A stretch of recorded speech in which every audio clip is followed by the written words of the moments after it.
On October 21st, 1978, a 20-year-old pilot named Frederick Valentich took off from Moorabbin Airport in Australia. It wasn't a long flight. It wasn't dangerous. It wasn't unusual. The weather was clear. The sky was calm. And the aircraft, a Cessna 182, was functioning normally. He was expected to land in less than an hour. He never did. 20 minutes into the flight, Valentich contacted air traffic control. His voice wasn't panicked. It wasn't rushed. If anything, it sounded confused. He asked the controller if there was any other aircraft flying below 5,000 feet in his area. The answer was simple. No. That's when he said something strange. There was an object above him. Not a plane. Not a helicopter. It was hovering. The controller asked him to describe it. Valentich hesitated, then said it was long, metallic, and greenish in color. It wasn't flying past him. It wasn't approaching from a distance. It was circling his plane. At this point, the controller assumed confusion. Maybe a reflection. Maybe another aircraft he couldn't see on radar. But Valentich insisted. He said the object was moving in ways aircraft couldn't. Sudden changes in direction. Sharp movements. No visible winds. Then his voice changed. He reported his engine was running rough. He said the object was now directly above him. The last transmission didn't sound like words. It was a metallic scraping noise. 17 seconds long. Then silence. The radar target disappeared. The plane was gone. Search teams were deployed immediately. The coastline was scanned. The ocean was searched. Aircraft flew the route again and again. They found nothing. No wreckage. No oil slick. No floating debris. Just a flight plan that ended midair. To this day, no physical evidence has ever been recovered. No confirmed explanation has ever closed the case. And all Australia was left with was a voice recording and one unanswered question. What was flying above Frederick Valentich in the final minutes of his life? So let's talk about what happened next. Because this wasn't just a missing plane. This was a missing plane with a recorded conversation describing something that shouldn't exist. And that recording, it's still available. You can listen to it right now. Frederick Valentich's voice. Calm at first, then uncertain, then confused, then gone. And that metallic scraping sound at the end? No one has ever explained it. The timeline. Let's go through exactly what happened that night. Because the details matter. 7:06 p.m. Valentich takes off from Moorabbin Airport in Melbourne. His destination, King Island, about 130 miles south across the Bass Strait. Flight time, roughly 40 minutes. He's alone in the plane. It's a routine navigation training flight. He's done this before. The weather is perfect. Visibility, excellent. Wind light. Nothing unusual. 7:12 p.m. Valentich contacts Melbourne Flight Service. He's on course. Everything's normal. 7:19 p.m. He contacts them again. And this is where it gets weird. He asks, is there any known traffic below 5,000? The controller, Steve Roby, checks. No known traffic. Valentich pauses, then says, there is an aircraft about 4,000 feet above me. Is that correct? Roby checks again. No known traffic in the area. Valentich insists. It's a large aircraft. Just passed over me. At least 1,000 feet above. Roby asks him to confirm the type. Valentich can't. He says it's moving too fast. The object. Now, here's where the conversation gets strange. Because Valentich starts describing something. That doesn't sound like any aircraft. He says it has 4 bright lights. It's long. Metallic. It's not a plane. The controller asks if it could be military. Valentich says he doesn't know. Then, it's approaching now from due east towards me. Pause. It seemed to be playing some sort of game. Flying at a speed I cannot estimate. Playing a game. That's the phrase he used. Not approaching. Not passing. Playing. Like the object was toying with him. The engine trouble. Then things escalate. Valentich reports that the object is now orbiting above him. The controller asks him to confirm what type of aircraft it is. Valentich responds, it's not an aircraft. Not I don't know. Not I can't tell. It's not an aircraft. Then his engine starts coughing. He says it's running rough. The controller asks if he's experiencing any problems. Valentich, that strange aircraft is hovering on top of me again. It's hovering, and it's not an aircraft. His voice is starting to shift now. Not panicked, but uncertain, like he's trying to process something that doesn't fit into any category he knows. The final transmission. At 7:12 p.m., Valentich makes his last coherent statement. My intentions are to go to King Island. Melbourne, that strange aircraft is hovering on top of me again. Pause. Then, it's hovering, and it's not an aircraft. The controller tries to respond. But before he can finish his sentence, there's a loud, metallic scraping sound. Not static, not interference. A mechanical noise, like metal grinding against metal.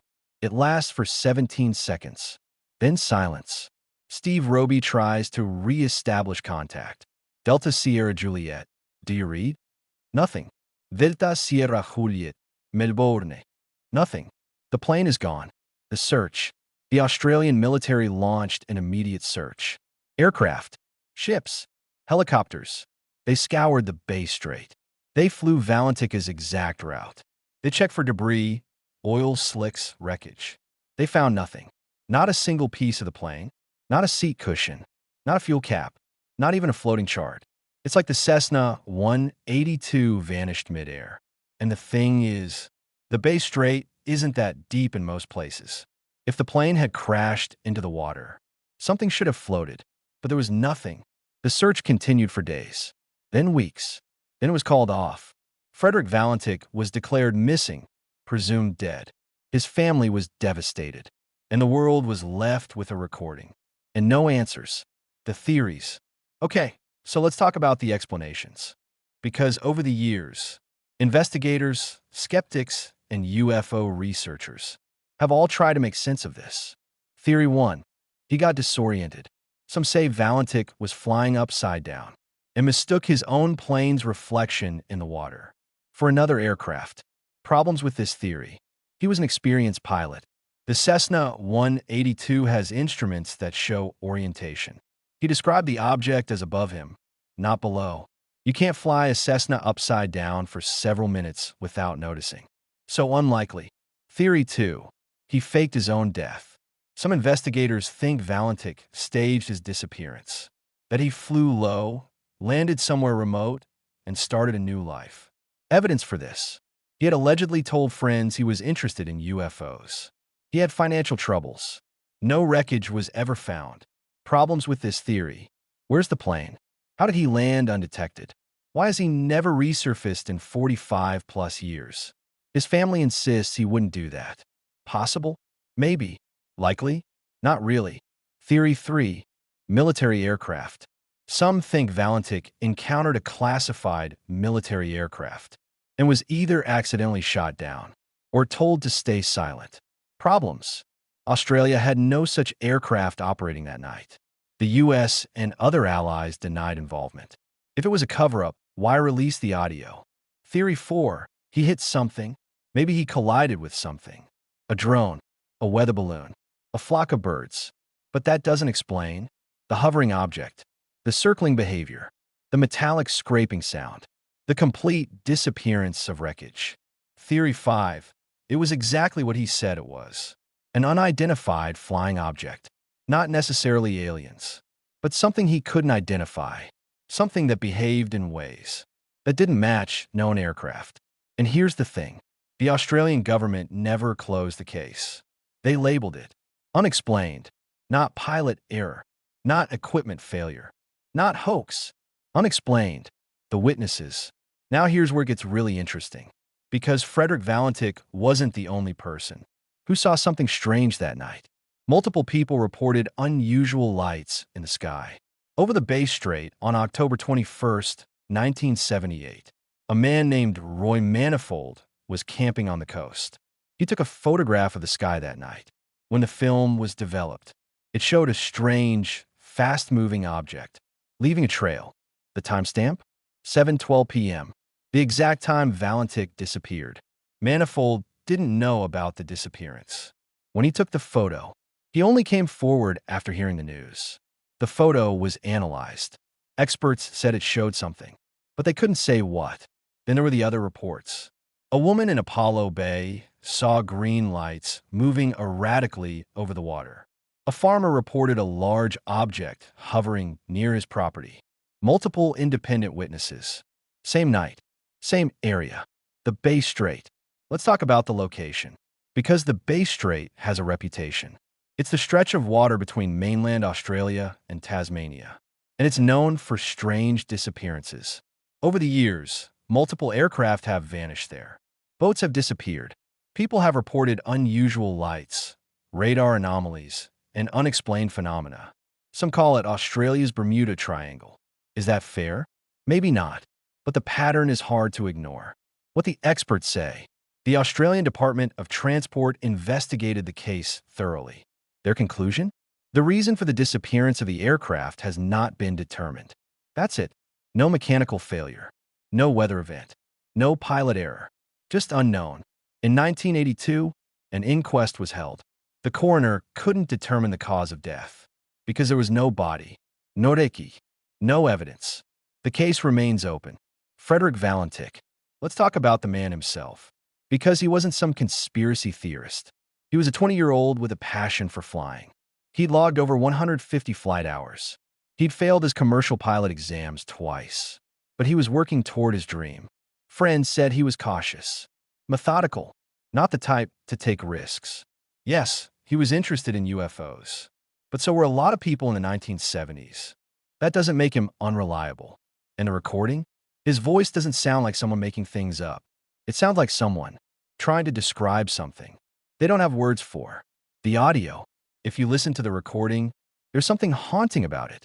Valentich sounds confused, not scared, not hysterical, confused, like he's trying to reconcile what he's seeing with what he knows is possible. And that metallic sound at the end? Audio analysts have studied it for decades. Some say it's interference. Some say it's a microphone malfunction. But no one has definitively explained it. It doesn't sound like static. It doesn't sound like a crash. It sounds mechanical, like something scraping, or attaching, or pulling. The family. Frederick's father, Guido Valentich, never stopped searching for answers. He spent years investigating, pushing authorities, demanding explanations. He believed his son encountered something real, something unexplained. He died in 2000, without answers. Frederick's mother, Giuseppina, also passed away, still not knowing what happened to her son. The family never got closure, just theories and a recording. Why this case won't die? Here's why the Valentich case still matters. It's documented. We have the audio. We have the flight plan. We have the witness reports. We have the official investigation. This isn't some campfire story. It's recorded history. It's unexplained. Not probably this. Not likely that. Genuinely unexplained. Even skeptics admit something happened that night. They just can't agree on what. It's unresolved. No reiki. No body. No closure. Just a young man who flew into the sky and never came back. The question we can't answer. So what happened to Frederick Valentich? Did he encounter an experimental aircraft? Did he get disoriented and crash? Did he stage his own disappearance? Or did he see something we still don't have the technology to understand? We don't know. And after 45 years, we may never know. But here's what we do know. On October 21st, 1978, a young pilot reported something in the sky. Something that hovered. Something that circled. Something that wasn't an aircraft. And then he vanished. Completely. No trace. No evidence. Just a voice on a recording. Asking a question the world still can't answer. What is that thing? Final thought. The Valentich case isn't about aliens. It's about uncertainty. About the limits of what we can explain. About how the sky, vast, open, and familiar, can still hold secrets. And sometimes, those secrets don't give answers. They just take people away and leave the rest of us wondering.